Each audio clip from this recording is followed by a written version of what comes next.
আসসালামু আলাইকুম। আশা করি সবাই ভালো আছেন। আলহামদুলিল্লাহ আমিও ভালো আছি। প্রতিদিনের ন্যায় আজকেও সকাল সকাল সাইকেল নিয়ে আমরা বেরিয়ে পড়লাম এবং সাইকেলিং করতে করতে আমরা চলে গেলাম কালনী বাজারে। এইটা হচ্ছে আমাদের এই পূর্বাঞ্চলের মধ্যে একটা সুনামধন্য বাজারই বলতে পারেন। এইখানে সকাল সকাল নানান ধরনের শীতকালীন এবং ১২ মাসে যে শাকসবজিগুলো আছে ওইগুলা পাওয়া যায়। আপনারা দেখতে পাচ্ছেন যে আমার ডানে বামে সব জায়গায় হচ্ছে শীতকালীন এবং নানান ধরনের শাকসবজির সমাহার।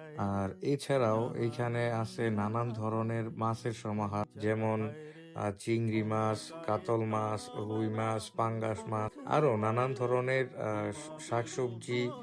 তারপর হচ্ছে যে এই জায়গায় যে শাকসবজিগুলো পাওয়া যায় সেগুলো হচ্ছে একদম অথেন্টিক এবং ভেজাল মুক্ত, এবং সবগুলো হচ্ছে যে আশেপাশের যে কৃষক ভাইয়েরা আছে তারা হচ্ছে যে চাষাবাদ করার মাধ্যমে এইগুলো এইখানে নিয়ে আসে তারা বিক্রি করার জন্য।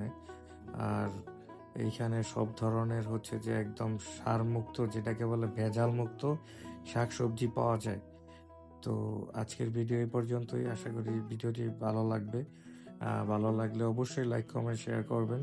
ধন্যবাদ। আসসালামু আলাইকুম।